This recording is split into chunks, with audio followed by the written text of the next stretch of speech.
Hey guys, Noel here, and it is Saturday night, and family's asleep. Actually, it's going to be Sunday morning in about 4 minutes. As you can see, we have a new addition to the game room. This is close to a 50-inch Sony Bravia that I was able to get for a tidy price. Got the PSP rocking and rolling on it with the definitive version of Street Fighter Alpha 3. So right on. So yeah, I don't know. I thought I don't know, definitely I don't really want to do like a super long stream, but I don't know. Felt like we might as well do some stuff while we can. Family's asleep, and thought we'll have some fun. So yeah, we'll definitely play some PSP tonight. Real quick chat at the beginning. We always talk about like politics and pro wrestling and whatnot. On the pro wrestling front, AEW's I always like AEW. They're putting out a lot of good quality stuff. The only thing I could say about AEW is, sometimes the matches are just so in depth. I just kind of get a little bit like a baby where, how when there's like too much going on when you're a baby, you kind of like start to fall asleep isn't the right term, but just, I don't know. I just kind of glaze over for a little bit, but it's good. It's a good dynamic. I enjoy AEW very much, and it's awesome. Diego San, how the hell are you, man? The thing, I guess politically that I want to rant about for a minute, and I am a big fan of late night talk shows, at least from the 80s to 2010s, and then kind of mid 2010s I kind of tuned out.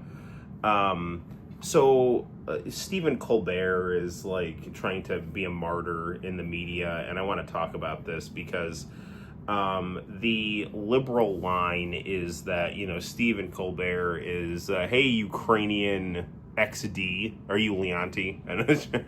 Or just a very happy Ukrainian, I don't know.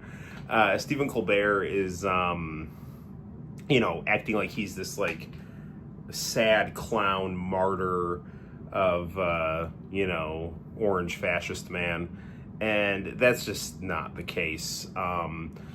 CBS apparently that's not apparently, I guess they did, I just haven't looked into all the details of it, settled a lawsuit with Donald Trump because 60 Minutes and Donald Trump have a horrible relationship. Donald Trump went on 60 Minutes back when he was running for president in 2020, and they just sandbagged him the entire interview. It was ridiculous. It was so bad he walked out, and he should have walked out because it was insane. The lady interviewing Trump was just trying to gaslight Trump in the interview when Trump was talking about how the intelligence community and the media was working against him.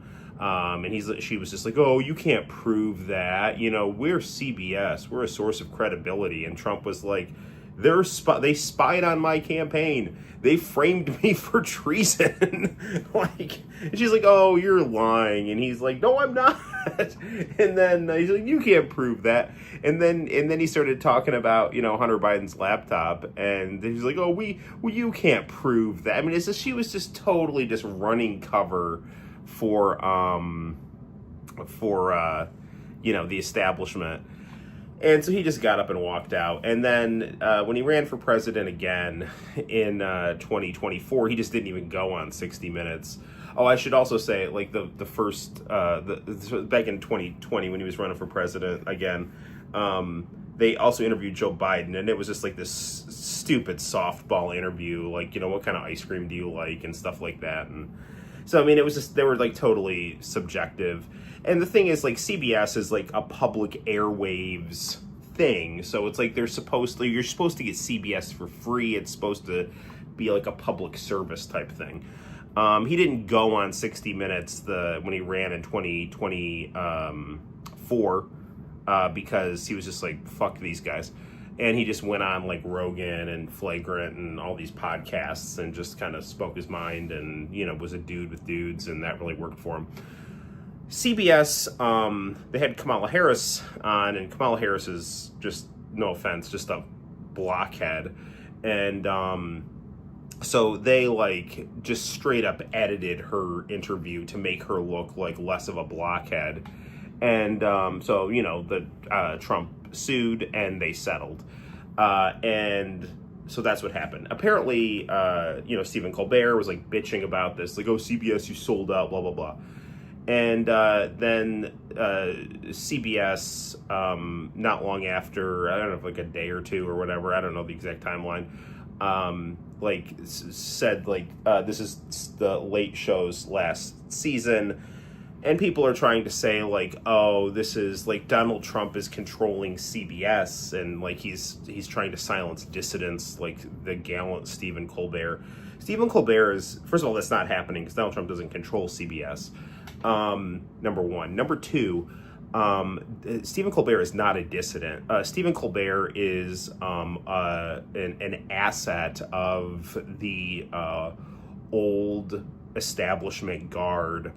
So, he'll host people like Adam Schiff or just, various other kind of establishment figures, and just, kiss their ass and, give them a platform, which, whatever. I mean, that is what it is. But, like, he, I just saw an interview, like, with Claire Danes, and Claire Danes was, like, starting to talk about, like, how she saw how intelligence agencies and the media were working together against Trump, and he just immediately went to go shut that down. And when Jon Stewart was on Colbert, and Jon Stewart was just like straight up like joking about, but like real joking, like saying like this is true, but it's so absurd, it's stupid, how COVID came out of a lab in China. Colbert just immediately ran to go like shut that down. So like he's just constantly just like kind of pushing the like establishment line of the Democratic Party and, the CIA and the FBI and just like the old, power faction that is losing ground. And so that's not a dissident. I mean, he is a tool of one power faction that is losing influence. So you can go put that as one element of things here. The other thing too is that like his show, by various accounts, is, including CBS, is losing money. I mean, there's people that were in comment sections on Instagram saying the show's losing like $40 million, and like, here's the deal. This is what has happened to late night television. Okay. I thought it's a bad thing Claire Danes was only a meme. No, is it a bad thing? I thought, no, it's not bad. Anyway, that you thought that. What was I saying? Oh yeah, late night television. So this is what happened to late night television. Not just Colbert, but like just as a genre in general. Okay. In 2016, when Trump started to become prominent, the late night talk show hosts became just partisan. Like it was like, we have to do what we can to, just cut against, Trump and his supporters. And that alienated like 50% of the viewership. Okay. So it used to be, for the longest time, that it's like, yeah, politicians were made fun of, but it was done in kind of a roast way where, like they're all our guys and we're all busting their balls. And it was kind of a cathartic, fun experience. But this became like activist comedy. And that was something that was very different than the just kind of, 40, 50 year tradition of late night television in the United States. So that really hurt late night as a genre. It was less fun to, sit and watch a late night talk show host, because it was just Jimmy Fallon, crying and weeping and lamenting Trump and, all this kind of holier than thou grandstanding. Incidentally, all these guys probably have like a million skeletons in their closet, and they're afraid that because Trump is so crude with his speech and with power, like he's part of the same class as them, and Trump is going to expose the game of which these guys are all participating in. And as he kicks up dust and things like that, they're afraid that the spotlight is going to end up on them because Trump is so careless with his corruption and his power, that they're going to get caught in the dragnet of it. Anyway, but the other thing too, in addition to like late night talk show hosts just becoming insufferable activist hypocrites that nobody wants to listen to, there's also been just like a decline in the quality of comedian that has, started hosting, late night. Like Letterman retired, Leno retired, Carson died, Conan O'Brien destroyed his career. He pushed to get the Tonight Show. He wasn't a good host of the Tonight Show. So then he, rather than going to Fox, went to TBS where he got shitty ratings. And then they just tried to get their own version of The Daily Show with Samantha Bee and just whittled Conan down into nothing. And now Conan just has like a podcast or something, which I guess is a successful podcast. And Conan, when he had the Letterman spot, was just one of the brilliant, best late night talk show hosts ever. And his Tonight Show was okay, but like, he was a bad host for the Tonight Show because he was too weird. Like, Conan's too weird and too edgy and too ugly, and people don't want to look at him. Like, normies don't like him. And that's just what it was. My aunt from Italy would watch late night television, and she was like, Conan's a freak. I don't want to watch him for the Tonight Show. And she'd turn to Letterman, because Letterman was more of an established brand. So, whatever. Conan would have been a perfect fit for Fox, because Fox had edgy humor, and he would have been like if you really wanted that 11:30 time slot, Conan would have been a perfect Arsenio Hall type host, and he would have gotten the young people watching. Fox has a broad reach. I mean, he totally destroyed his career as a late night talk show host by getting too power hungry. Craig Ferguson, Colbert sucked. Ferguson was awesome. Craig Ferguson was hilarious. He was a really, really funny guy. Craig Ferguson is the most underrated late night talk show host. I really liked Tom Snyder too. Like, he had a really weird, I loved that long form relaxing interview style that he had. It was very distinct. It wasn't even that funny, but it was very interesting. And I loved when he would interview Letterman, because Letterman, even though he was a kind of a warped comedy guy, he was a guy who loved the art of radio, and he loved Tom Snyder and kind of almost looked up to him, so actually I think he did look up to him. And so, Letterman did him a favor by giving him that 12:30 spot. And Letterman was also great to Conan too. I mean, he really tried to do everything he could to help Conan. But long story short, the new crop, after all the Lettermans and the Snyders and the Conans and the Lenos and the Fergusons, after they all either retired or, fell on hard times with their careers, this new crop fucking sucked, man. Jimmy Kimmel was, I think, so freaked out by his man show skeletons that he just became just the most insufferable tool of liberal establishment nonsense. Colbert is a tool of the establishment, and Jimmy Fallon is just not that funny. I mean, he's just his shtick of just oh, I'm so cute and dopey, and it's just all right, whatever. I mean, some people might like that, but I mean, no offense, dude, but you can't hold Leno's jock. I mean, Leno was a much better host of the Late Show than Jimmy Fallon, and hosting late night talk shows, it's not easy. People try it. Chevy Chase tried it, and he was a total disaster. So this new generation sucks. And so that's another reason in addition, hey, Sinister, that's another reason why nobody's watching. So it's like they've become shrill partisans that have alienated half of the country with their activist comedy. That's just not funny.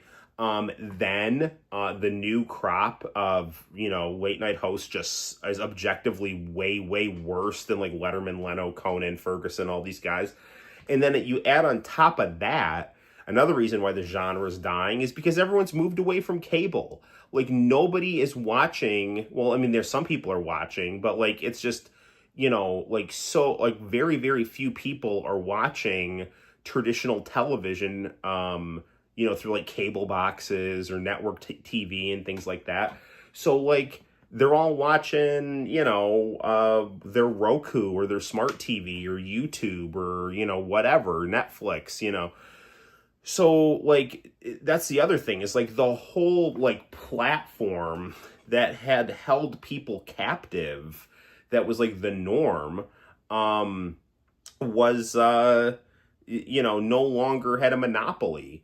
So, like, the late night comedy genre is just, been hemorrhaging money and viewers for just years through a combination of just recasting the genre as partisan activist comedy that's pro-democratic old guard establishment, with comedians that aren't good at hosting these shows, at least not anywhere nearly as good as their predecessors, and they're doing it on a dying platform. So that's why Stephen Colbert was canceled. It's not that Donald Trump is controlling CBS and is trying to crush dissent. There is no mainstream news outlet, other than like Fox News and Newsmax, that aren't, hysterically anti-Trump all the time. So those people certainly have free speech. So I think the issue is, and was very similar when like Twitter got bought by Elon Musk. The old guard, like the power faction of like Hillary Clinton, when they lose a tool to propagate their stuff because it's imploding, they immediately rush to hysterically act like martyrs. And I think that's what's happening here. So, but like if Trump was smart, which he's not, he would go public and say, hey, listen, I don't want Stephen Colbert to be canceled. In fact, I know Stephen Colbert's ratings suck. If he wants some help, I'd be happy to do his show, and he can throw whatever he wants at me. Like, that would be the perfect thing for Donald Trump to do. It would put Colbert on the spot. Colbert would get to throw whatever he wanted at Trump. Trump could, throw down, because Trump knows how to throw down. He could probably, Trump can be very charming. Like, he might be able to present himself in a spectacle-oriented way, that could actually help him. That would be a way to really be a boon for that could be kind of like a Hugh Grant style situation, like where, Leno's just dying and then he lands this like big hot button interview that ends up totally turning the tide in his favor. So, if this really was political, they wouldn't just cancel the Late Show. They would just have kicked Colbert off and then replaced him with like Gutfeld or one of the guys from like Flagrant. I mean, or like one of the guys from like Kill Tony or something like that. Like, there's plenty like bro kind of Trumpish comics that they could, if they really were looking to send a signal, like, hey, we're shifting away from this type of host. It would be totally easy for them to do that. But the fact of the matter is like the late night, genre is just totally fucked. And Colbert is just particularly insufferable. And CBS is just pulling the plug. And probably the thing I'll wrap up on is that I've heard some people say like, well, for the actual, genre itself, the show's got decent ratings. And It's like, dude, CBS, like, I know this because my mom was, like, obsessed with this show. CBS canceled Dr. Quinn Medicine Woman when it was, like, I think #1 in its time slot. Why? Because they just didn't want that as part of their brand. They saw it as, it might be, like, short-term gain, long-term loss, because they wanted to rebrand as a dude network, and they thought, like, menopausal, you know, menopausal, like, romance novels, you know, softcore, you know, stuff was a bad investment. Something near and dear to my heart, like, Turner canceled WCW Nitro when it was still, you know, doing, like, the highest ratings on the channel. Why? Because they wanted to rebrand as, like, a yuppie cinema channel and didn't want redneck pro wrestling on there. So, you know, something can be doing good ratings, but, like, if a network just wants to rebrand or see something as, like, a bad investment that goes beyond just the time slot, they'll axe it. And, you know, these are the kind of things that people need to be talking about rather than trying to turn a tool of power like Stephen Colbert into some kind of, like, sad clown martyr. Stephen Colbert sucks. He's a sellout, he's a tool, and he sucks. So there's that. Anyway, sorry if, you know, Stephen Colbert's not going to watch this, but if he does, you used to be funny. You need to be more principled with your humor, and not just like, oh, woe is me, Trump, bad man. You need to criticize, like, Adam Schiff and things like that too. You know, you need to give it to everybody, and I haven't seen you doing that, like, ever. Colbert used to be funny when he was, like, parody Bill O'Reilly. But the thing is like, the kind of the old guard kind of, like, metastasized itself to, like, that Daily Show crowd once they realized that that was kind of where the media was going. You know, and they kind of, like, were able to kind of turn that into, like, CNN light. So, you know, there's that. Well, we've talked about 20 minutes. Let's play some Street Fighter Alpha 3. Don't worry, John, I haven't seen the Tonight Show or Late Show yet.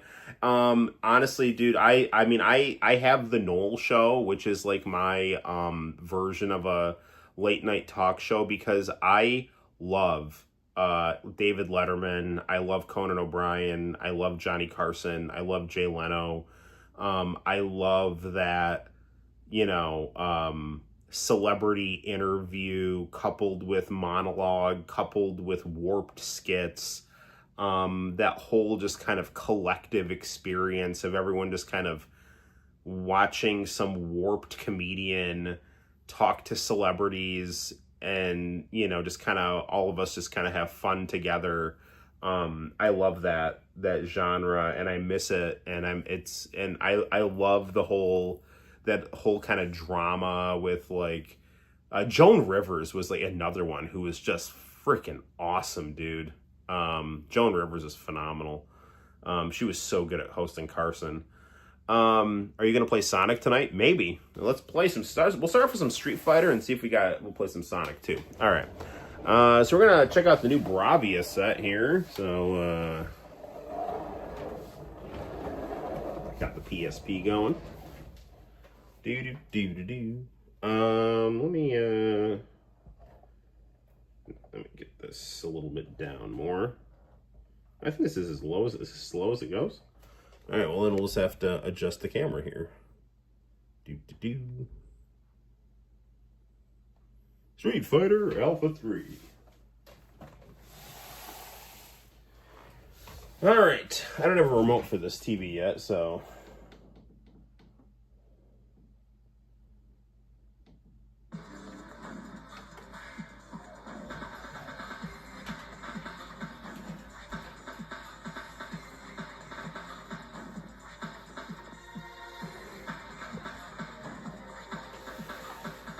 Noel, do you want me to get you into a WrestleMania? Sure.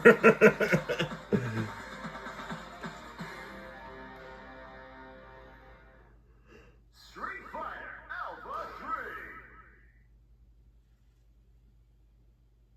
Street Fighter Alpha 3.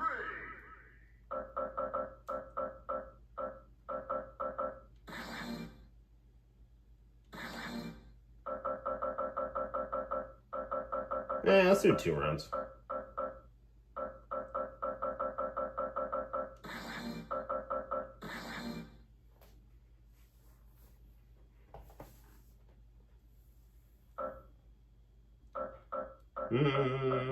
Let's do dramatic battle. Select your character.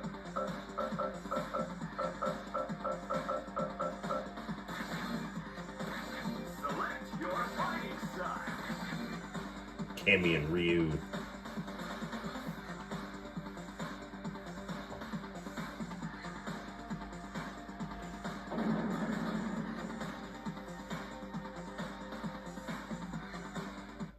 Nobody blink.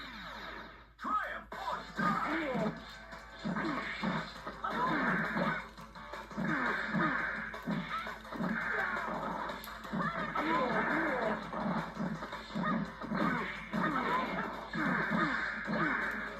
E-Honda's going down.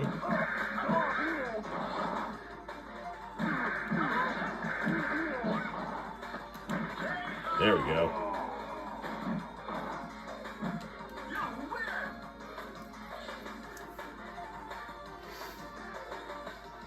It all depends on your skill. Go for broke.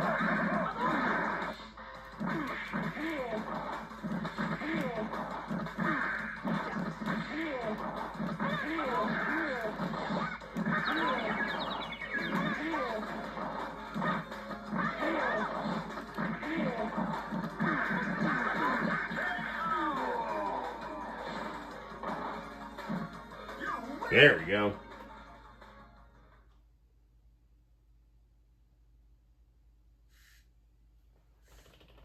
That's it, buddy.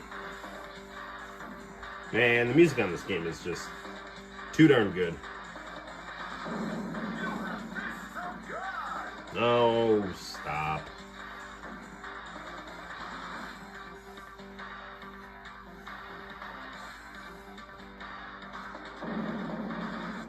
Beat 'em up, guys.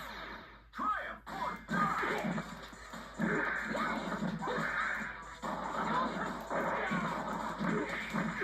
Saddam's got his katanas here.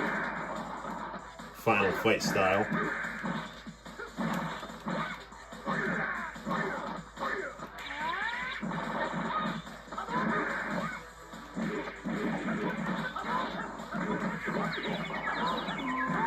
There we go.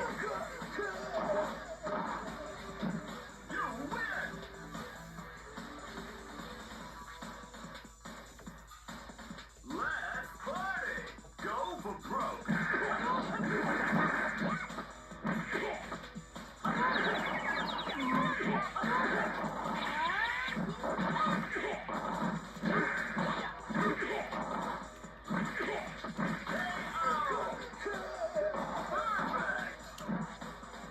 Thumbs up.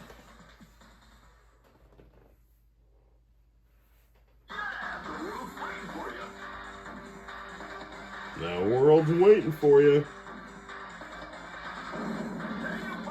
Oh yeah, I gotta get some isopropyl alcohol and rub the sticker from the store off this here.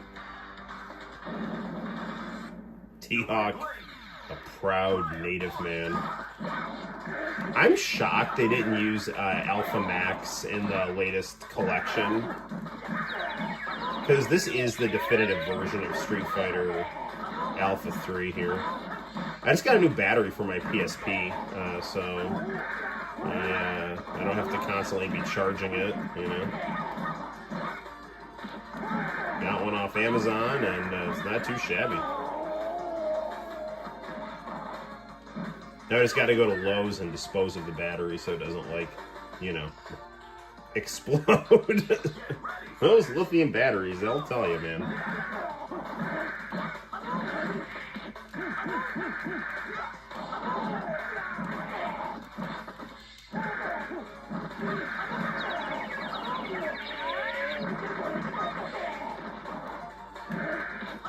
Hey, man, T-Hawk is always so annoying. KO. Oh, Cammy, your thongatard does a It warms the heart. I love the extreme perspective on this. I'm going to be reviewing Batman, All-Star Batman and Robin soon, so... I think it was International Channel that said I should start doing tech reviews. I think I'm going to start reviewing these TVs that I have here. Beat 'em up, guys. Triumph or die.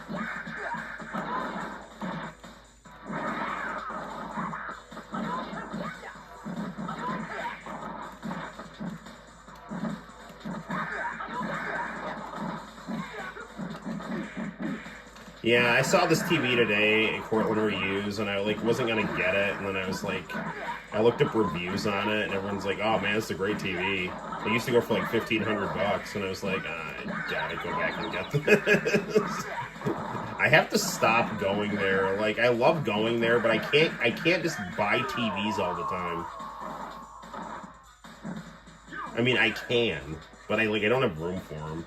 I think I'm gonna start flipping some of the ones that I buy that I don't use on eBay.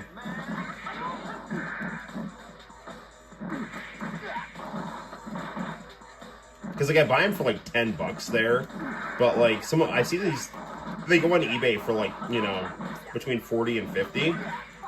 So I can make $30 profit, although it's shipping, but whatever.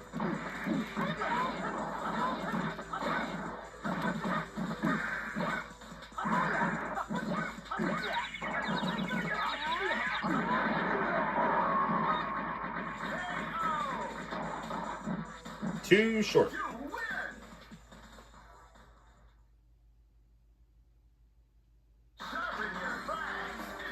Hey Noel, are you enjoying your Cammy figure? Yeah, dude. I love that Cammy figure. In almost every fighting game, there's always a Bruce Lee.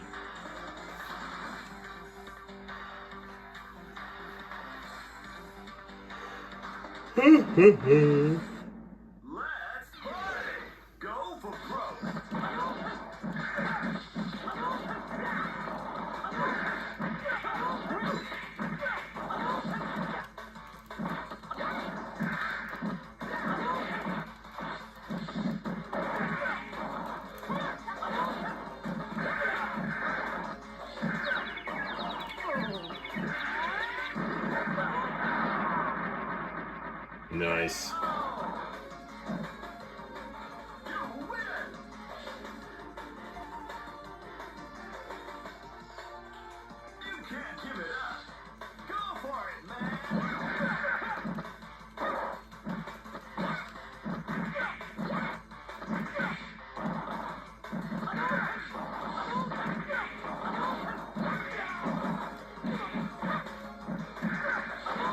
One of the things about this TV is I was reading that it does good upscaling on non-HDMI, and this certainly doesn't look bad on its component video. It's got a nice big screen too for the PSP, so...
Crap. Here comes the 1070. Yeah, Cody Rhodes should play Cody. I heard he's trying to play Guile, but you should get Van Damme for Guile and Cody Rhodes for Cody. His name is literally Cody, and he has blonde hair and a southern accent. Which Cody had a Southern accent in the American Street Fighter cartoon, so. I mean, it's not like super Southern accent, but like Cody's from, you know, like, he's got a little Southern flavor like his dad and brother, you know, so. Nintendo70, how the hell are you, man? Glad to have you. We got a, you know, we got a nice little crew watching here. Welcome, friends. Last night, we like just, not last night, but when was the last time we streamed? Thursday? Thursday, we just did, I did like a 40-minute political rant on like Trump and Epstein.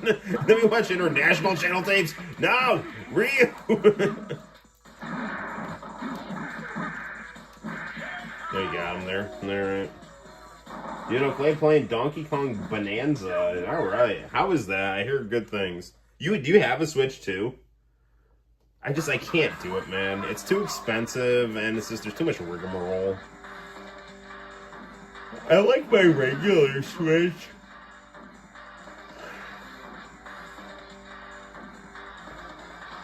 Alright, how do you like the Switch 2? How do you like the Switch 2 versus the OG Switch? Or even like the Switch OLED or whatever. I mean, like, I like to play the Switch on the TV, you know, so.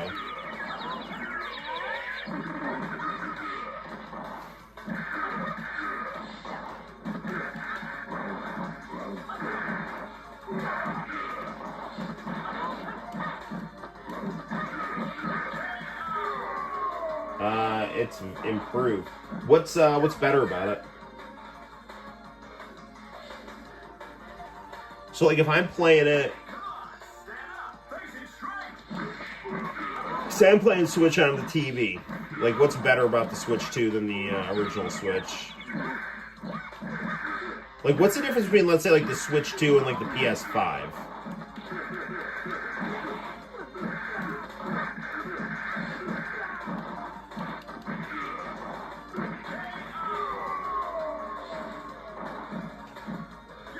It's like DK Mario Odyssey. Interesting.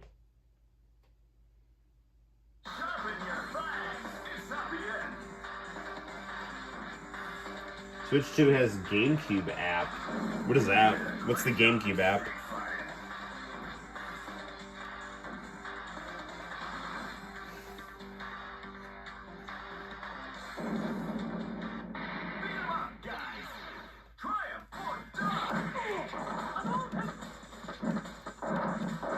I mean, I have a GameCube, so.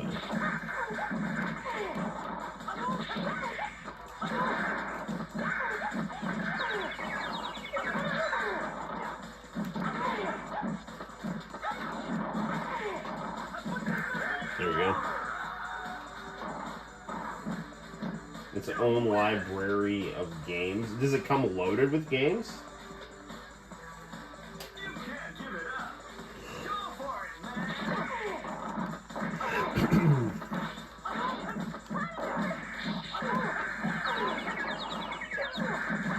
I don't know. The thing with the Switch 2, it's like the key cards type thing, and the high price, and you know, I don't know, dude.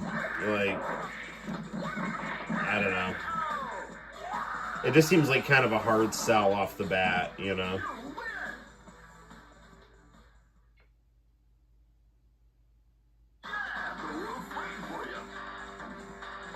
You can play GameCube games on the Switch too? Like with what? With like the mini discs?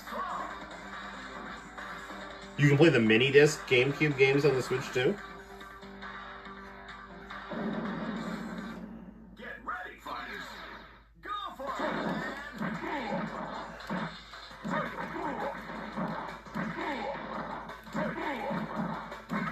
I mean, honestly, I play my GameCube games either on my Trinitron or like my Trinitron PVM on the Wii, hooked up through Component, and then and a lot of time I just use my GameCube for the Game Boy Advance app, or not app, but you know, player on the bottom. It's all online. Do you have to pay for the games? Or is it just like a Netflix thing where you just get, you like, or does it just come with it? Like you get like a digital library of GameCube games for like free if you buy the console. Because if that's the case, that's cool.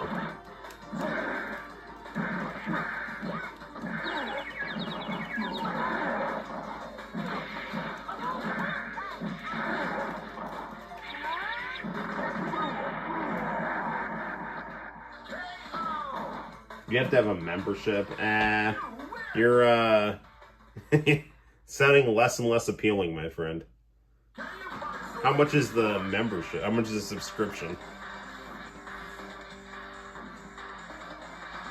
Because I kind of have like the GameCube games I want. Because I have a GameCube, you know. I'm not trying to dampen the enthusiasm for the Switch 2. I'm just like thinking realistically, like as someone with a game collection, this thing is like almost $500 and I have 2 kids and bills, you know. And I took that on the chin.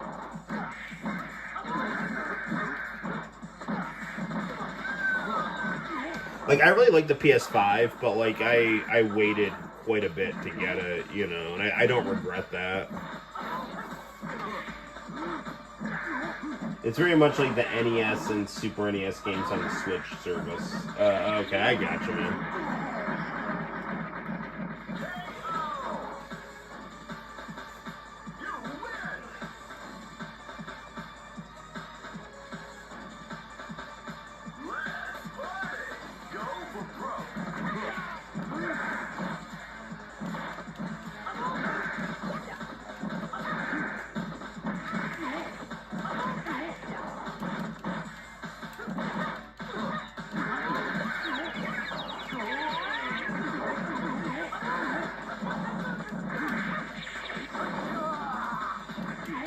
You blocked that one.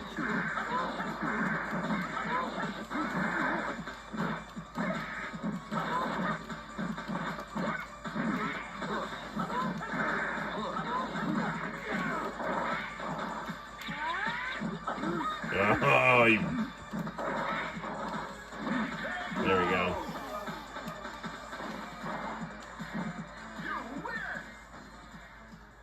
We win.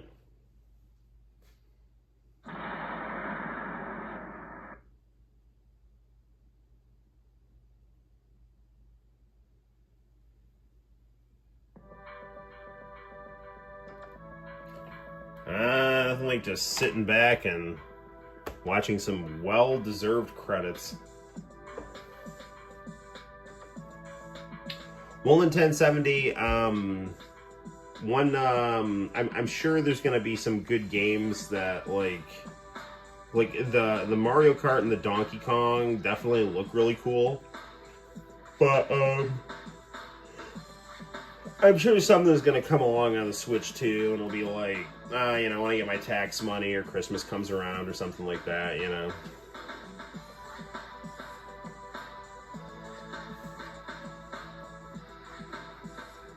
It is cool that the gang is all here, John. That is awesome sauce.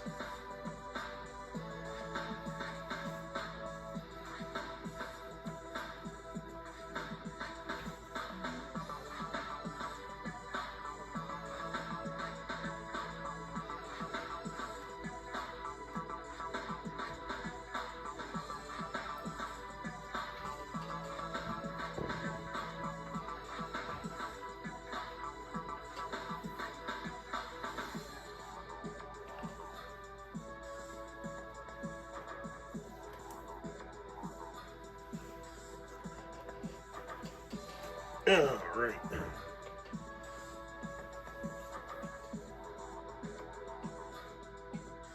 I hope Dynasty Warriors Origins is going to be ported to the Switch 2. Yeah, it'd be cool.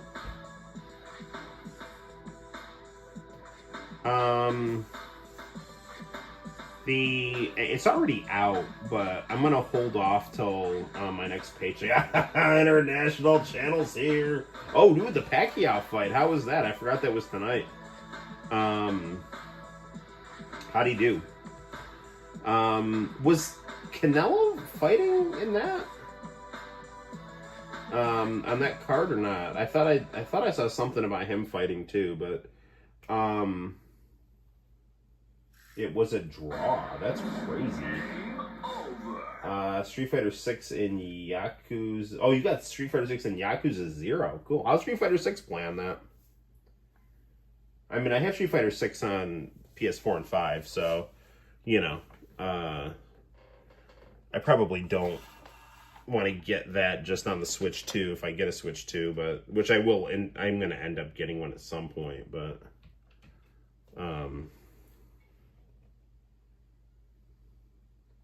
what do you think of AW? Dude, AW All In was phenomenal. It was so good. It was like really, really, really good. I think I'll play maybe some Street Fighter Alpha 2. Yeah, dude, All In was amazing. The fighting was awesome. The main event was awesome. Every match was amazing. It was one of the best pay-per-views I've ever seen. It was long. No, actually, you know what? Santino and I have been talking about like doing a review for it.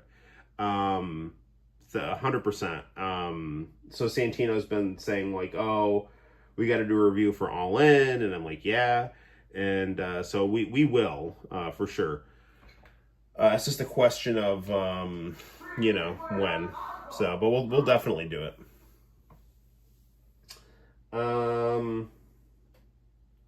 Hey Noel, we've got. Is Arrow in? I didn't see Arrow, so.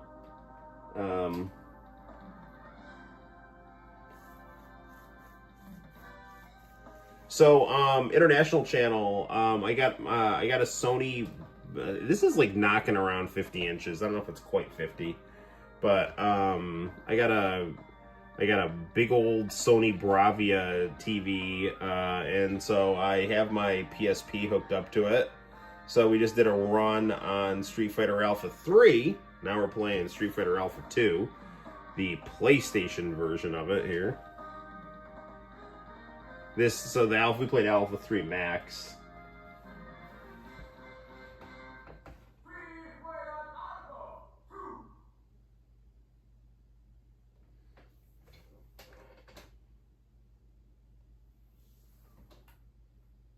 Yes, Diego is here.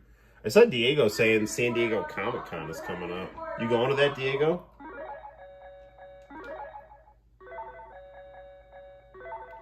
We'll do a quick run through here.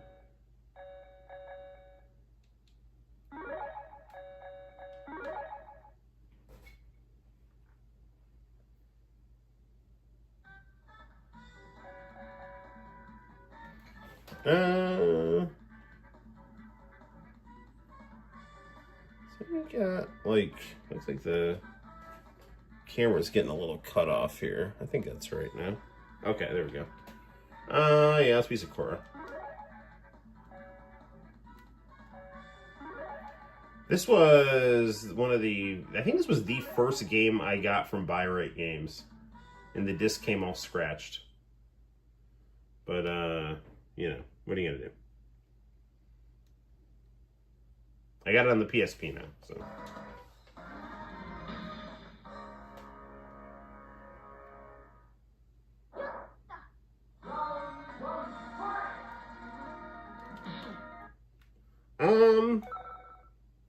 Hang on a second here. Other settings, screen mode, normal, black level adjustment. Ooh, I can put the black level down.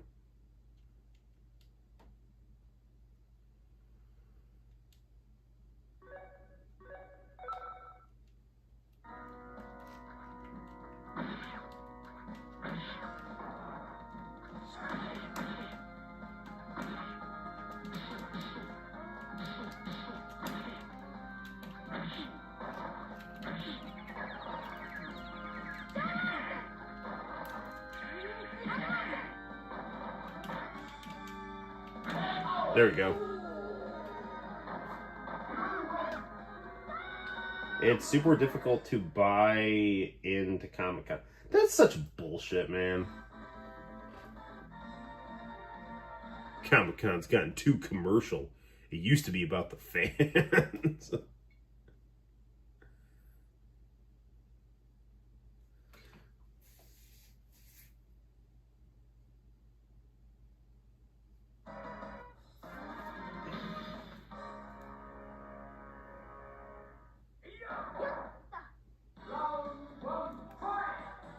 They're fighting Guy. And there's Poison in the background, who definitely is a woman.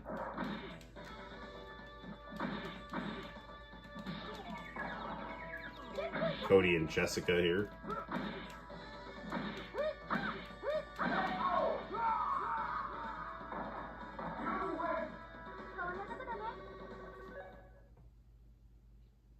Guy is a real Street Fighter, yes he is. Justice always prevails. There's some, like, I don't know. There's some people they'll say that Alpha 2 is better than 3. I really do love Alpha 2, but it's not better than 3. The aesthetic of 3 and the roster and just all the modes, like, I mean, if you really dig Alpha 2's aesthetic, I get it, but it's not as good as. I mean, like I said, teach their own, you know. But I love the baby elephant in the background of this level. It's so cute.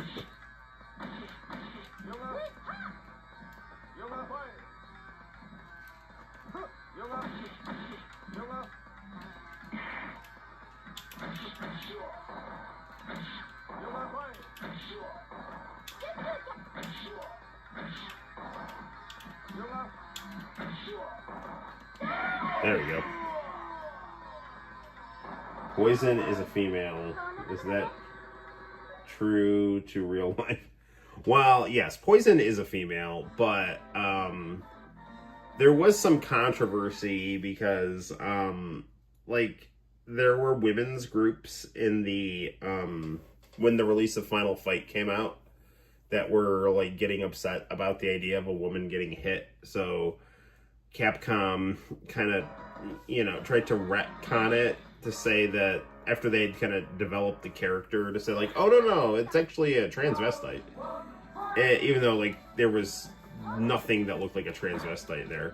And then after that, they just kind of, Poison was a woman and just nobody cared. And then like, I think this was Oda, the producer of Street Fighter 4, started saying that Poison was either a transvestite or transsexual, but the guy who made her was just like, I mean, I guess you could say that if you wanted to. So, but like, so he wasn't like really like saying that was true. But you know, but the Capcom collection, like the beat 'em up collection or whatever that came out, talked about like Poison being a guy, but then but that was just kind of, that was like the arcade release retcon lore. But like the Capcom had always just released her as just a total woman in like their figurine sets and in Final Fight Revenge and in Street Fighter 3. So, you know, that's just kind of how it was. So, you know, Capcom, you know, has just kind of been now just kind of it's almost become the kind of debate has almost become part of her characterization. But, you know, especially in like these games, like nobody was even thinking about that and they were just making her a woman. Yeah, nobody cared for Streets of Rage. I myself didn't watch Goldberg's retirement match. Yeah, bro, I just watched I watched AEW All In. I had friends over, so we just watched AEW All In, and at a certain point we watched the some of the UFC pay-per-view on another TV in the game room while All In was playing. And we saw the Derek Lewis fight, which was pretty crazy, and there was one UFC fight where some dude got his shin, like he got a kick checked, and his shin was like pretty much split open, like Chong Li did to Parada's and Bloodsport. And then we just went back to watching All In. Like, All In was still on, but like I didn't watch any of like Saturday night's main event. Like, I mean, WWE was like trying to like do counter programming on All In, and All In was just like so good. I just didn't give a shit about anything else. Yeah, Streets of Rage didn't have any controversy. I think a lot of it was just bullshit, you know. Yeah, they made Billy and Sid in the Super Nintendo version of Final Fight just to totally avoid any nonsense, any nonsensical debates about, you know, stuff. But I never really understood, like, in these fighting games, like, people, like, saying, oh, like, it's violence against women when, like, the women are just as strong as the men and all the guys are choosing the girl characters because they want to look at them, you know?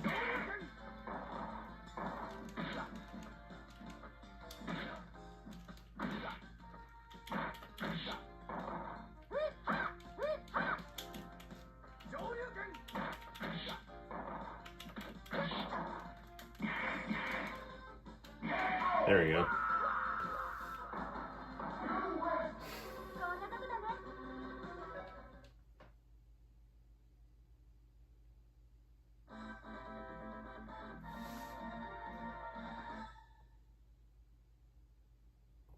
Here comes Ryu.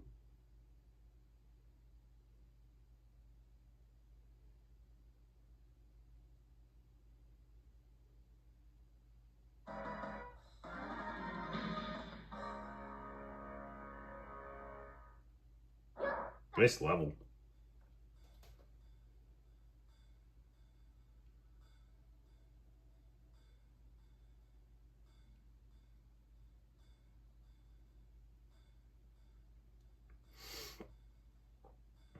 That's Miss Little Girl to you.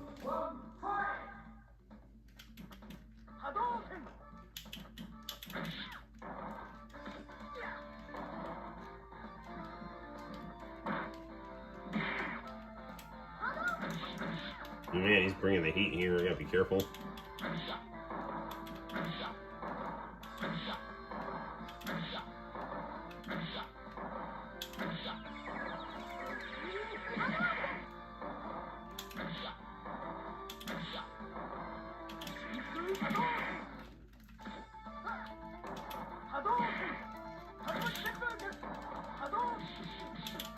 Got him.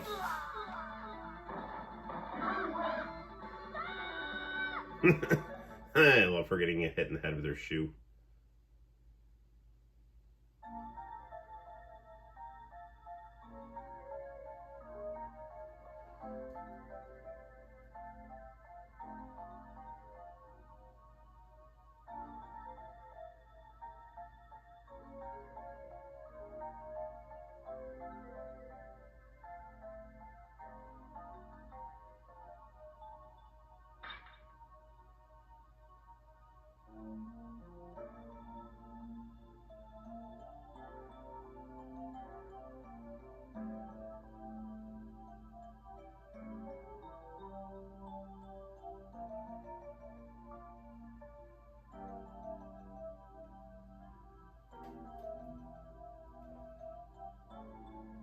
This is such a cool ending.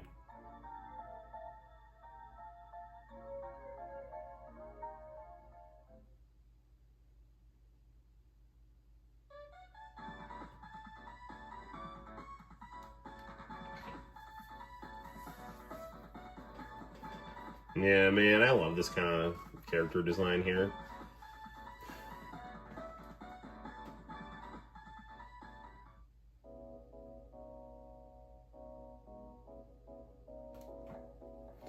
Alright, let's sit back and watch some more well-deserved credits here.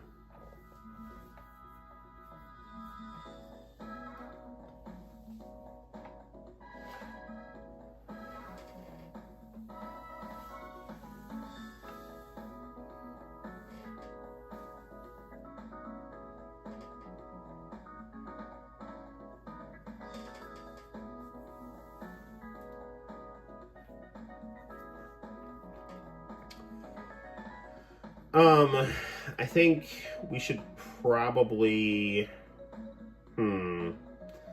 I have to get up for church tomorrow morning, but I think we can do at least one more game here, and I think that one we might as well just do all the Alpha games. I also have Street Fighter Alpha 1 on the PSP, so let's just do that one as well.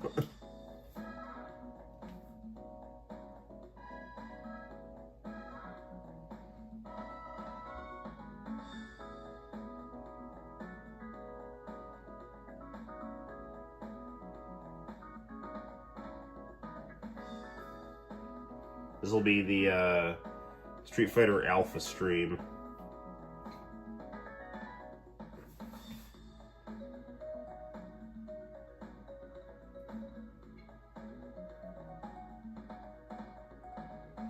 There is a way to do dramatic battle in Street Fighter Alpha 1, and it actually plays an instrumental version of the Tetsuya Komuro composed song where Ken and Ryu fight M. Bison. I can't remember how to do it. I don't think it's particularly easy to do.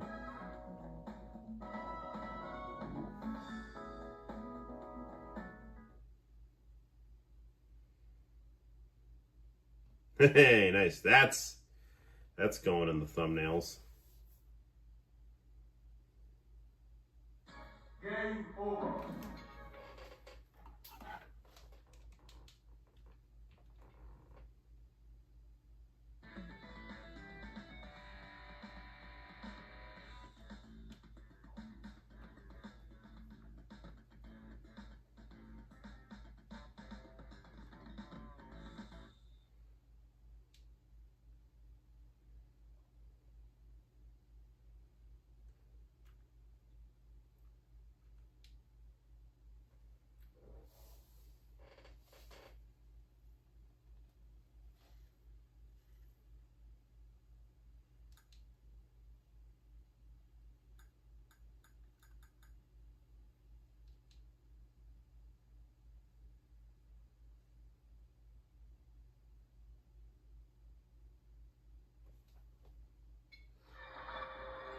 I love the thumbnail too. Hold the pepperoni, dude.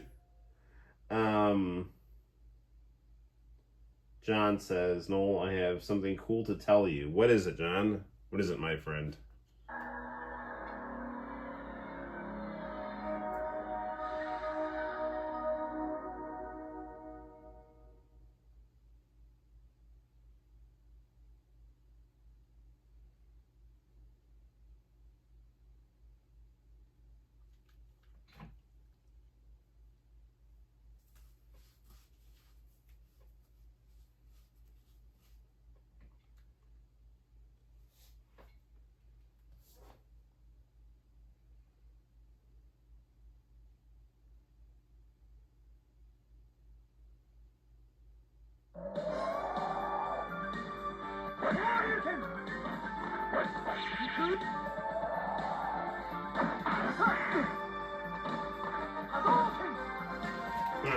Lower this a little bit. I don't want to wake up the family here.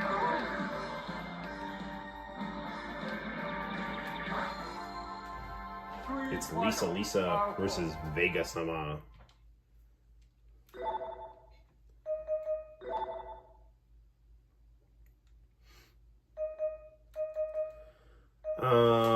If I put this down too far, I don't get an ending, so that kind of sucks, but we'll do one round.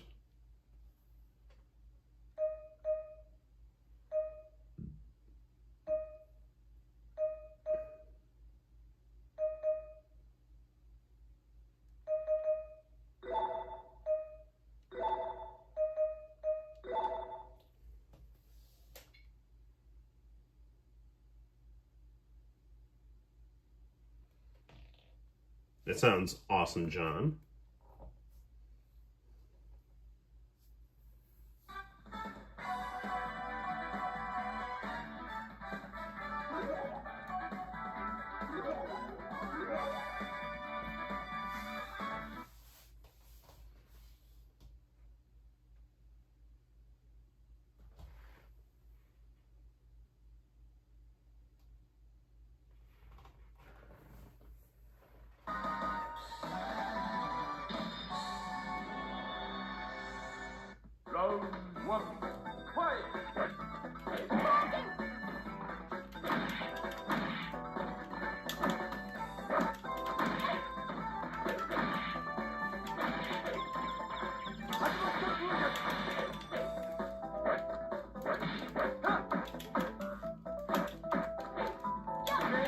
There we go.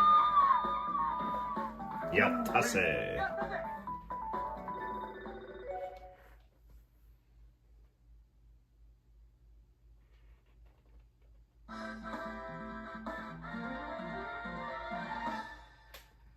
Oh, John, that sounds cool.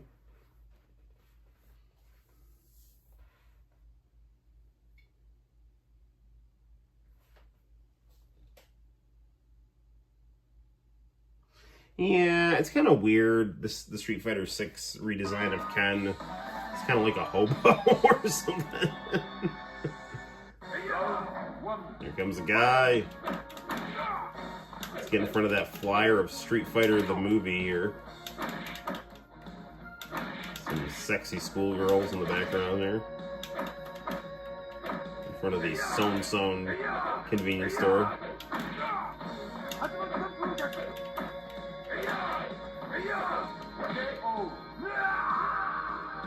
Yeah, Ken is probably my favorite Street Fighter character. I mean, like, character-wise. I like playing as Cammy. But I also like... Cammy and Ken are probably my... Cammy, Ken, Sakura, and Ryu. Blanca. I mean, they're all cool. Chun-Li, Guile. They're all good. I don't like playing as Guile that much. I'm not very good with the back-and-forth characters.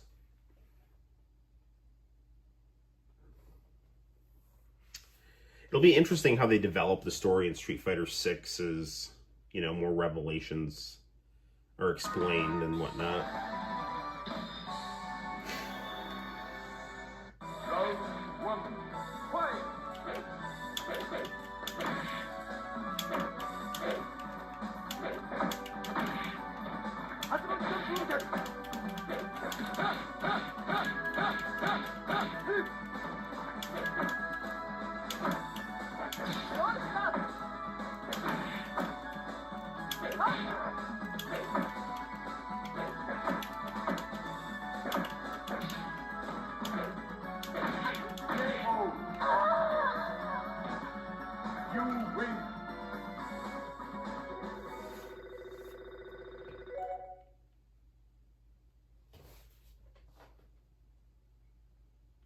She took my kids, Ryu?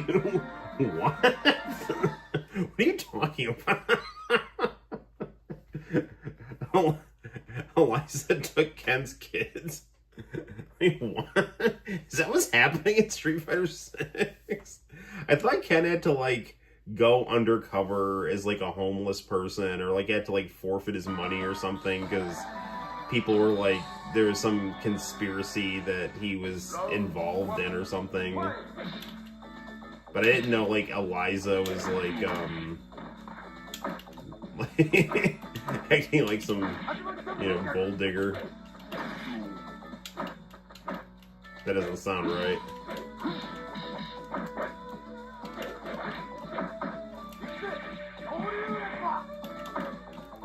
Birdie, who is black in this game. Much like Mickey. Like Street Fighter Alpha is such a like reference to Art of Fighting, which is why they added Dan, because they knew they were ripping off Art of Fighting with this game, but they had to acknowledge that Art of Fighting also ripped off Street Fighter, so that's why they made Dan, so. That actually is a meme. But the storyline is he's framed for terrorism. I do remember that, yes. Like a meme. Eliza taking Ken's kids. It's horrible how divorce has become a racket that just is, you know, just is horrible for men. This makes men not want to get married because it's like, you know, if you don't have like a religious reason or you don't want to, you know, so then it's just like, you know, like you put yourself in a position where you just like lose your house and your kids, and you have like, you know, just like everything you built gets taken away from you, you know,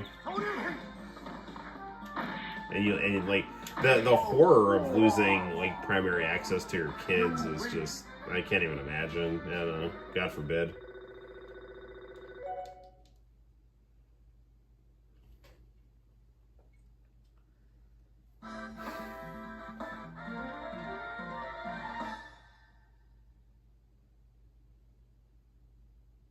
He's got to clear his name, yeah.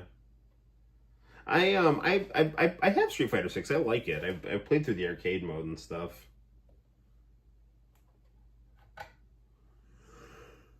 It seems like the story hasn't been kind of completely revealed, you know.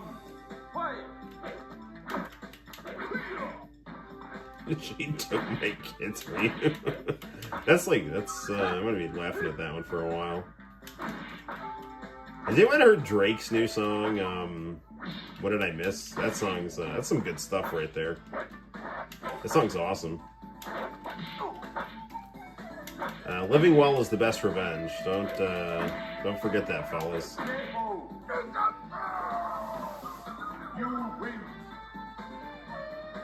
You want to make your rivals angry? Just put out objectively good music, and there's nothing they can do about it. Their fans can cope on YouTube, and you can like freak out. But fact of the matter is, the song's too damn good. That's right.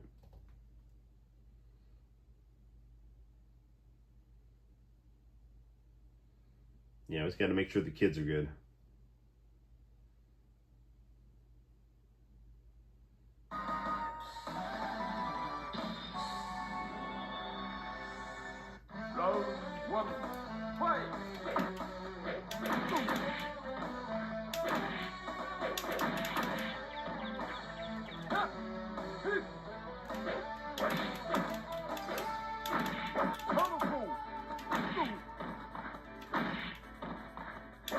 There we go.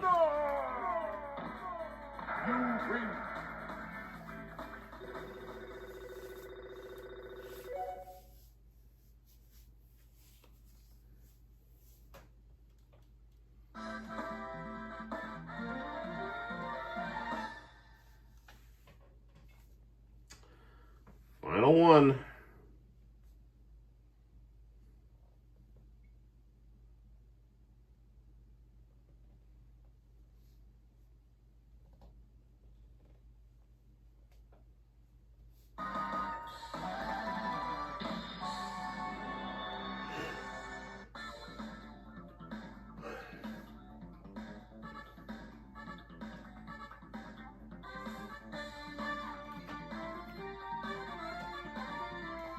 Still good enough to beat you. We'll see about that.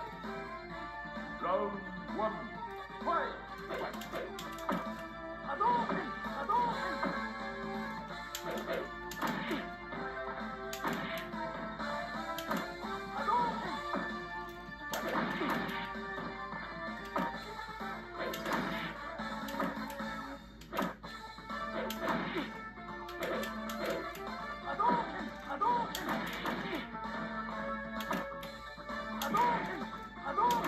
There we go.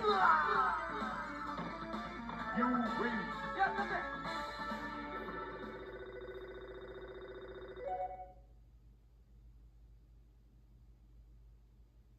Nah, I think John, he was just joking. You fight with the fury of a tiger, as do you, my friend. You must return to Japan. What are your plans, Ken? You must return to America. Someone has issued a challenge to me. See you then, bro. Take care. Back in America, Ken finds his challenger at a karate tournament. After destroying the opposition, he meets a very pretty girl. You fight well, but why do you fight? For money, fame, or for the attention? He was a man I must defeat. Until that day, I will not stop. He must pay. I wouldn't want to be him. By the way, my name's Eliza. I love that ending. It's so cute. Got another one for the thumbnail.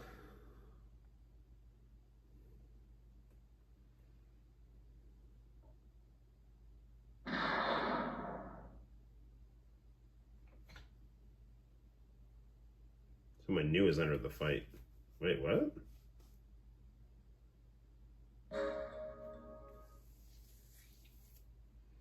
What do you mean someone new has entered the fight?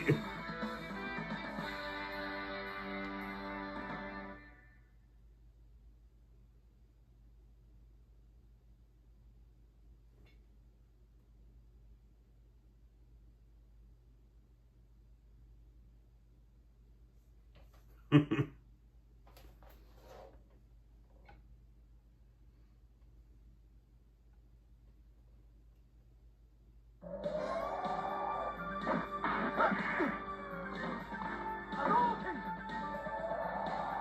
there like a hidden character unlocked because I beat the game without losing or something?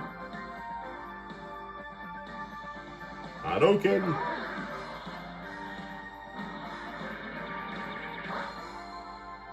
Street Fighter Alpha.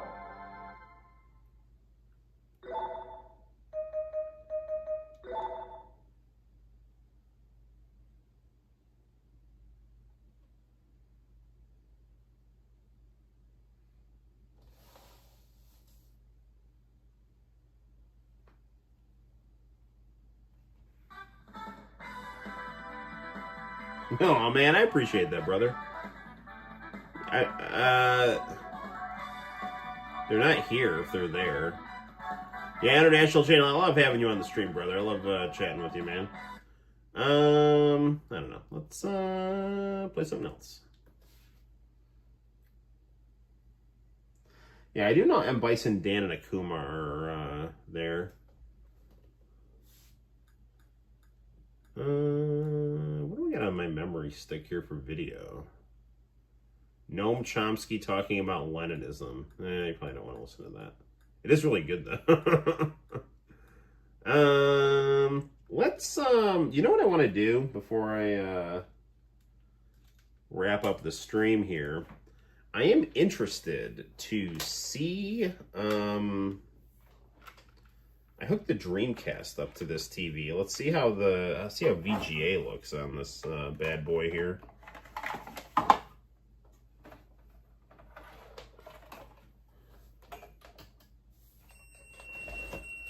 Right, input. So I'm going to go to PC, right?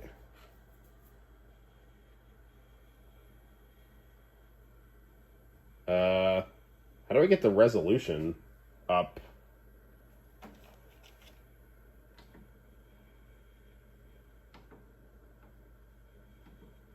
Because, like, that's, I mean, like, I don't want my dream, like, I mean, yeah, that's nice and all, but this is, not, I mean, like, yeah, this is, like, a very crisp picture, but I don't want, yeah, this isn't good here. Okay, we gotta figure something out here. Menu.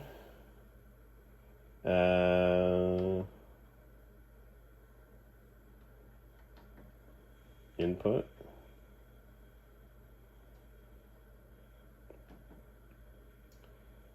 Yeah, I mean, this is like a very sharp picture and all, but this is not, no, I don't want that. Don't be on TV. No, go back to PC. I have it hooked up to the VGA cable, so. Can I, is this just like auto-detecting the resolution? Can I? PC settings, that's what I want here. Enter.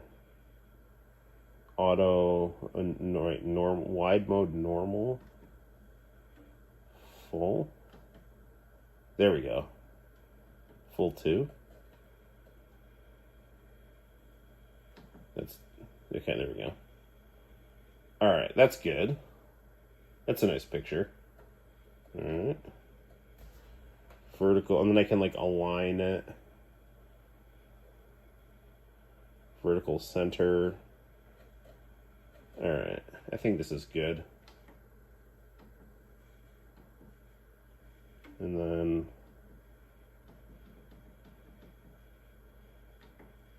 alright.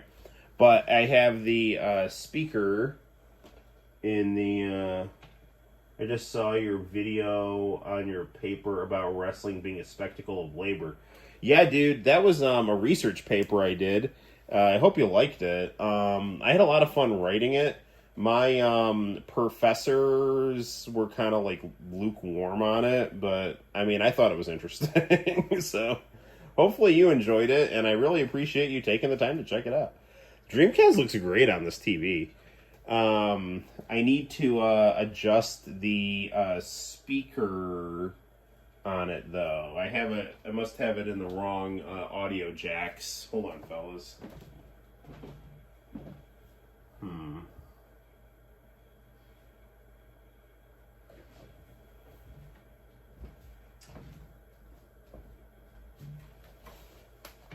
It was interesting. I appreciate that. Okay, brother. Let me see here. Try to see where should the speakers go. All right, I don't want to.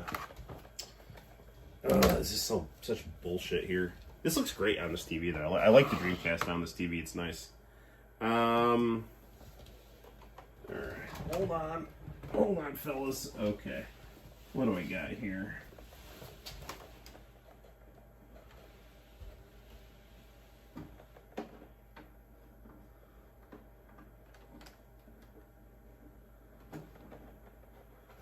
All right, where's the? Hang on, guys.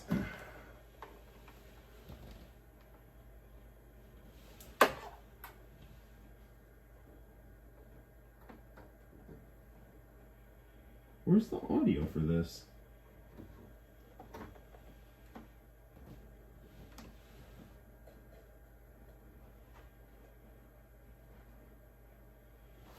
Huh.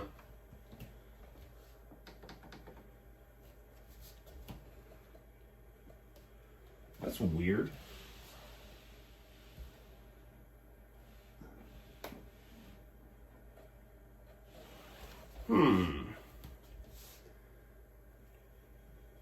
I don't know where the audio for the VGA is here.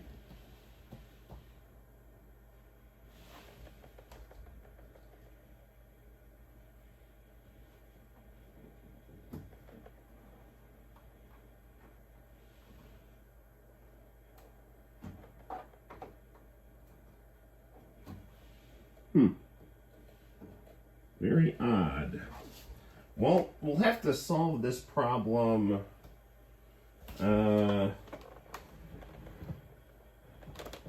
another time, I guess, but maybe in the menu here.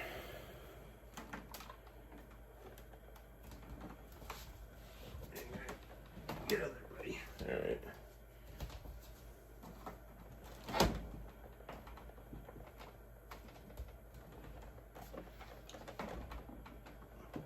So make sure this TV's like reasonably on this thing here.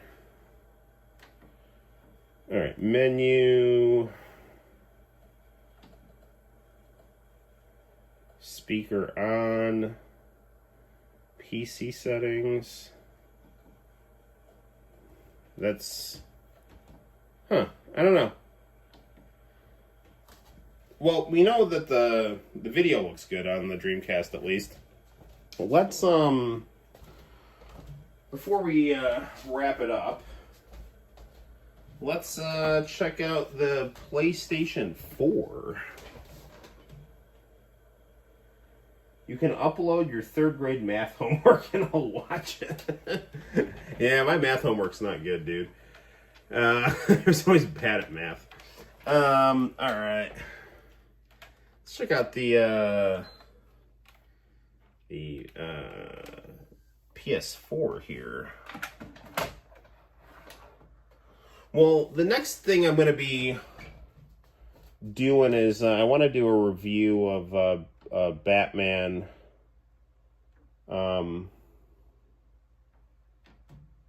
All-Star Batman and Robin. No, I don't want to reset. What is this? Stop. No. Cancel. Alright, I need a remote.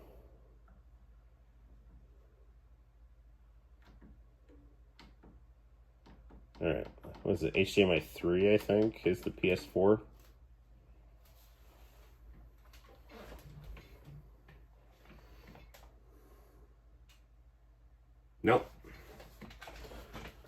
Maybe it's HDMI 2.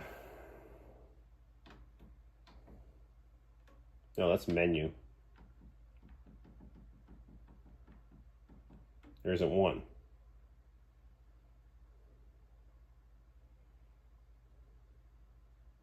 Oh, it's gotta be 2.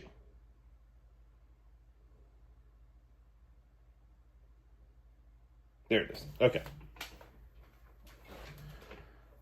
All right. Where's my controller? Oh, right here.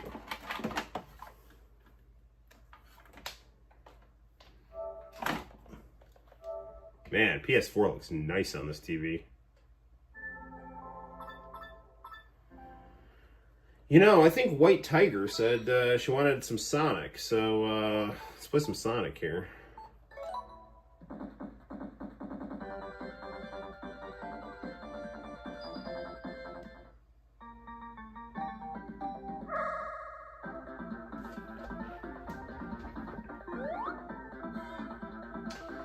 Ooh, do I ever have interest in collecting arcade boards? I'm not sure exactly how I would be able to play those. I definitely have an interest in trying to get a consoleized MVS for the Neo Geo. Or I also have an interest in trying to you know, put like a Raspberry Pi in like an arcade 1-up or something.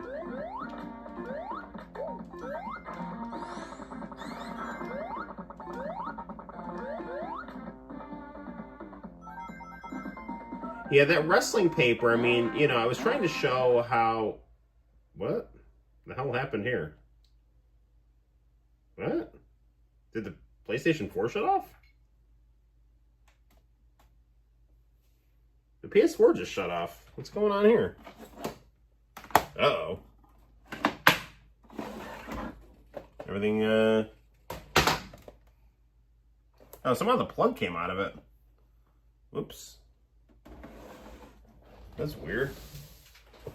Apparently the plug wasn't in well enough here.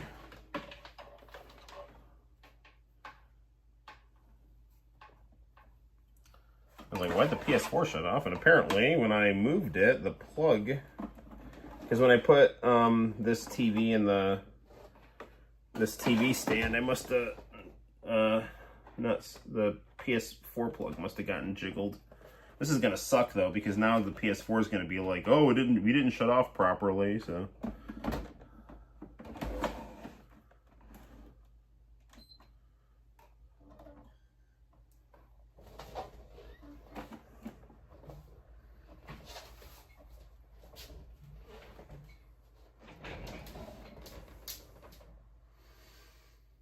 Sega Naomi, hell yeah. Been reading a Codename Sailor V. Oh, yeah, I'll totally check that out.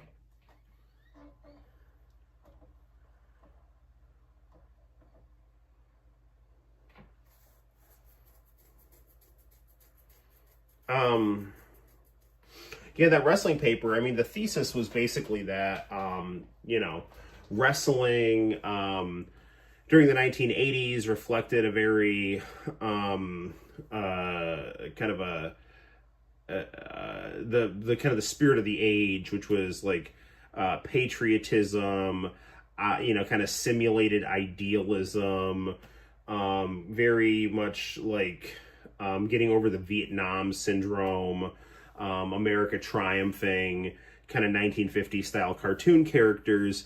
But within that whole process, the labor source was, you know, frustrated and, you know, kind of exploited as being within a kind of a capitalist enterprise. And as the 90s kind of simulated the, you know, authenticity and, you know, there was a desire for wrestling to, you know, show itself as like authentic and quote unquote real, then the wrestlers were, you know, kind of putting their grievances into the storylines, and that made the storylines more exciting. So that also served kind of the capitalist endeavor, but at the same time gave wrestlers a chance to vent their frustrations. And, you know, wrestling just kind of mirrored both 80s idealism and 90s, you know, the 90s fixation with authenticity. and that was just the kind of the gist of the paper. So, but my advisor was kind of like, I don't know, like the sources for professional wrestling are it's tricky because it's kind of secretive still, like. Now you have like shoot interviews and stuff, which is a lot of primary documentation, but I mean, those are also done for the benefit of, making the wrestlers look good and things like that. And so, but I don't know. I think it was an interesting and relevant topic, considering that the President of the United States is a WWE Hall of Famer, and he used a lot of his kind of professional wrestling tactics to win 2 presidential elections in terms of how he presented himself.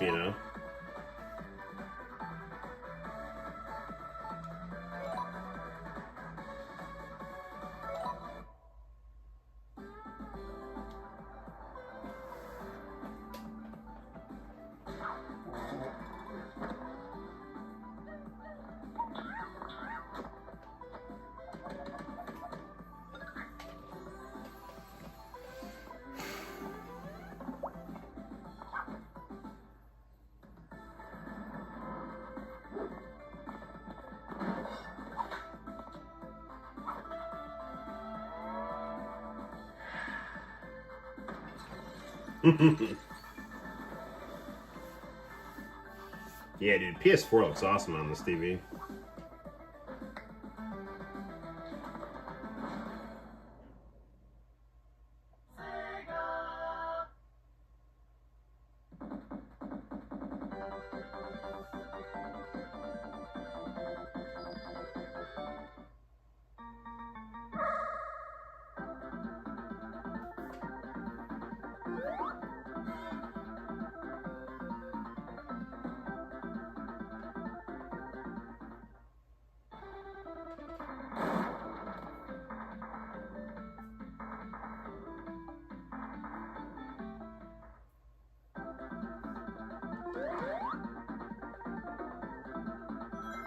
Now, when you have a new TV, especially if it's like not a CRT, one of the ways to test how good it is for response time, I find, is the Sonic 3 special stages here. Seems pretty good.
Sorry if I'm not talking a lot, I'm just trying to make sure I get this Chaos Emerald here.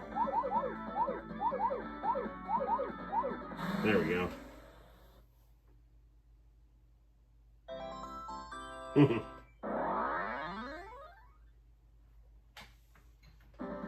One down, more to go.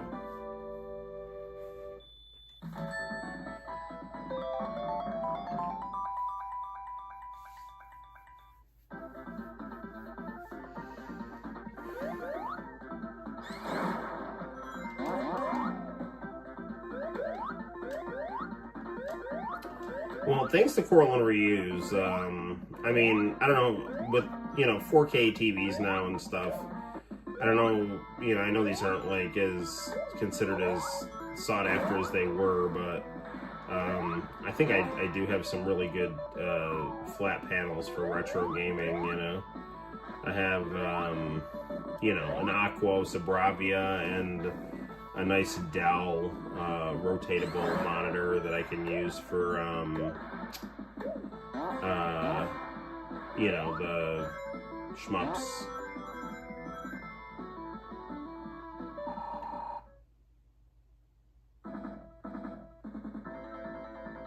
Oh man, they got rid of the Blood on the Dance Floor theme for this game.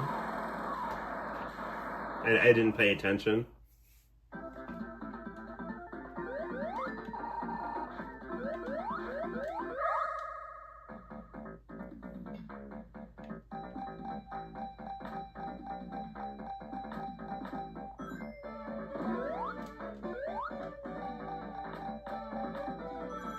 There we go.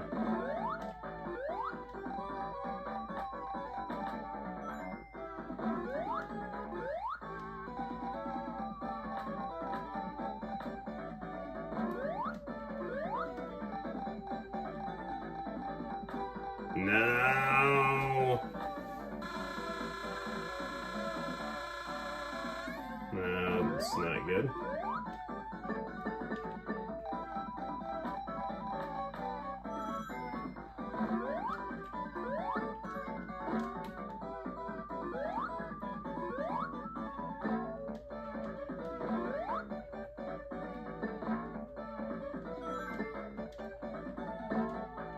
This is not good. Not good at all here.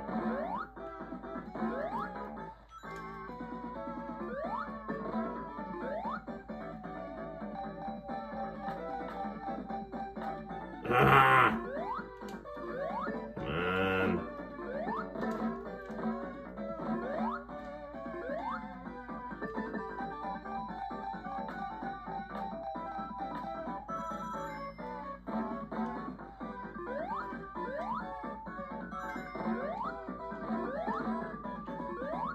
That was extremely close. I'm gonna get knocked out here.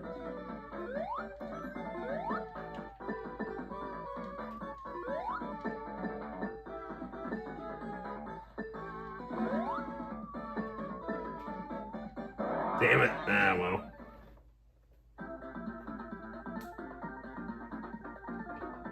Imagine Michael Jackson does Sonic, so Prince does Mario. Yeah, that'd be awesome.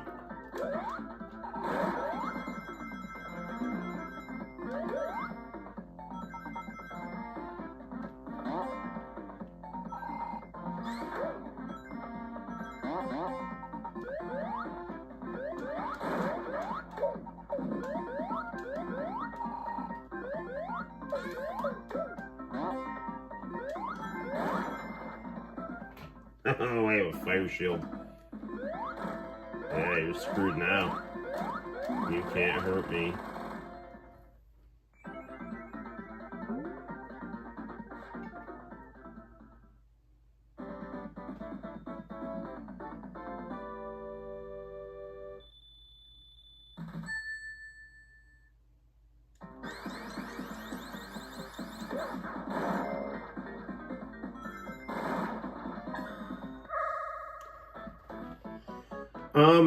Not to be a total bummer, I don't know if I've talked about this or not. I think I did in previous streams, but I don't know if any of you guys watch Patman QC, but he sadly passed away, and he was one of the absolute best YouTubers, and I was lucky enough to have him as a Facebook friend. He'd like comment on some of my photos once in a while, and I mean, he's a dude that I think he ended up with like some kind of meningitis or something. He ended up having to lose parts of his legs and arms, but he still bowled and played video games and just did these like phenomenal like histories of retro gaming reviews that were just, they were kind of like just very conversational. Like it was very kind of like old school YouTube, but also you know, like well researched, and just a lot of just really cool guy with a big depth of knowledge and great at making YouTube videos. And it just really sucks that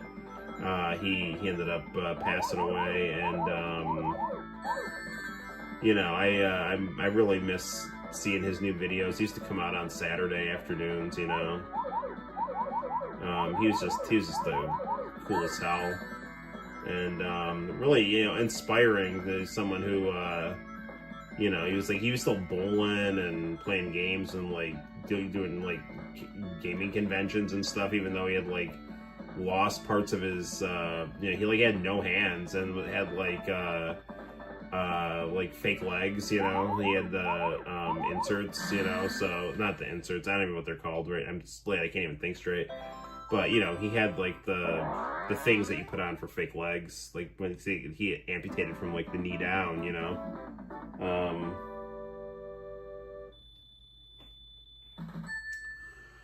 I mean, I'm okay. It sucks for his family and it sucks for his fans. I mean, I feel really bad about it, but I mean, I wasn't like really close with him or anything, but I feel close because, yeah, I feel kind of close because he was, you know, I loved his YouTube videos and he was great about responding to comments, and he was just such a cool guy and just a really you know, there's just a lot of bullshit on the internet, and he was just a really great example of, you know, what the internet should be, and you know, he'll be horribly missed.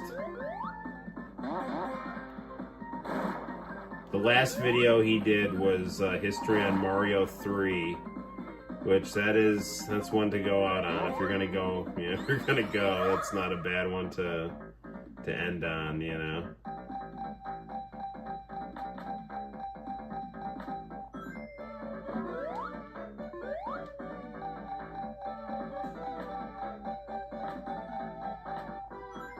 Yeah, I'll do one more here. I'm not gonna spend a bunch of time playing slots here. Good enough.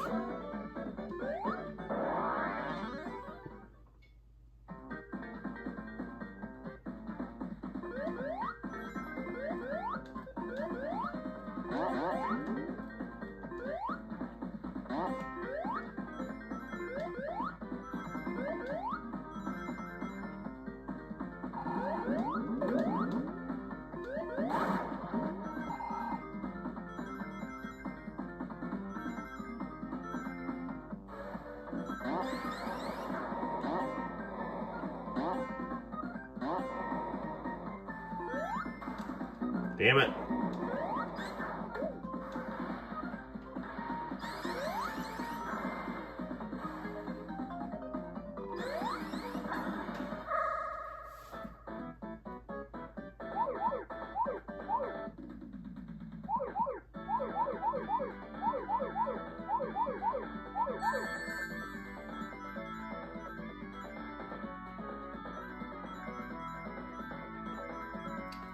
Well, I gotta tell you, I'm not really detecting much in the way of lag here.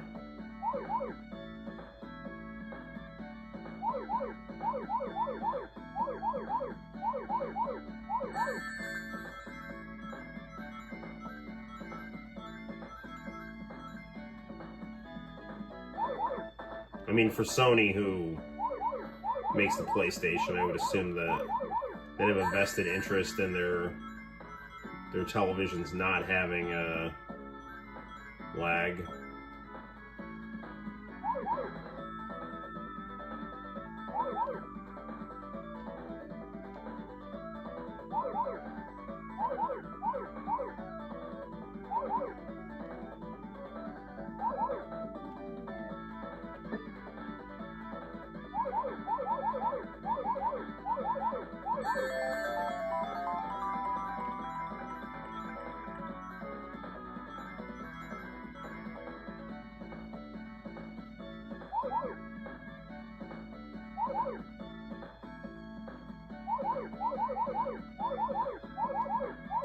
Yeah, we got it. Oh, well, thank you, John, man. Yeah, I mean, I'm okay, man. It just sucks. I mean, he you know, even like Justin Wang commented on his page when he died, you know, so like he had some pretty big YouTubers who he was reaching, you know. He was a man among men.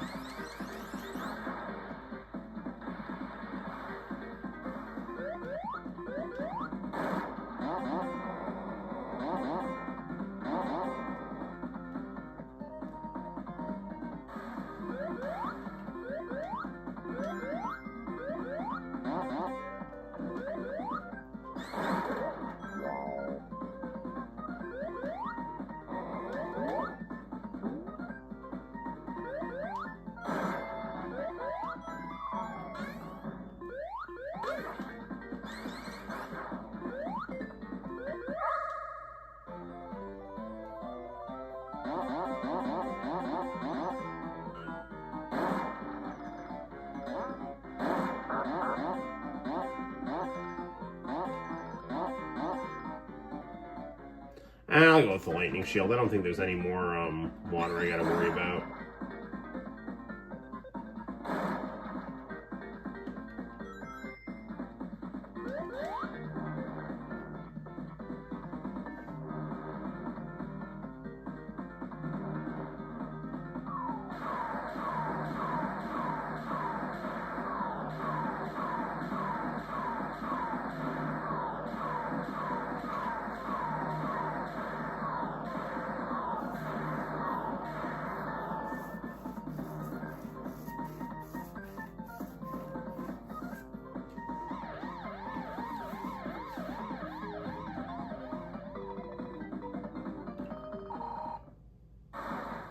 There we go.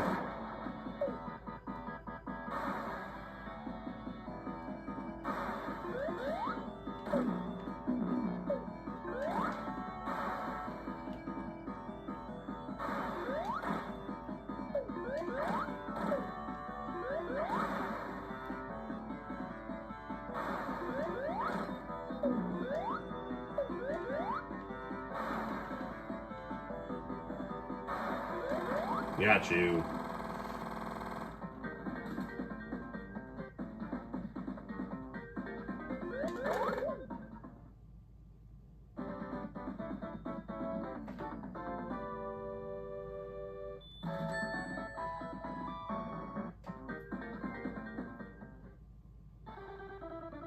Yeah. Well, this is Sonic 3 and Knuckles, so I don't think that one had that one didn't have blood on the dance floor on it. Alright, I think that's gonna do it for tonight here. Alright, people. Well, thank you, my friends, for stopping by and hanging out. Good times, good times. Yeah, I gotta go to bed. It's 1 o'clock and change. It's almost 2 o'clock in the morning. That's not good. Alright, I gotta get to bed. You guys take care. Good night, International Channel. Enjoy your West Coast time zones where it's not 2 o'clock in the morning. Thanks for stopping by, guys. I appreciate your friendship and your patience. And I will definitely have more content on the Noel ComiX YouTube channel for you to look forward to. So until next time, guys, my name is Noel. You take care, and I'll see you in the very near future on the Noel ComiX YouTube channel. Bye-bye.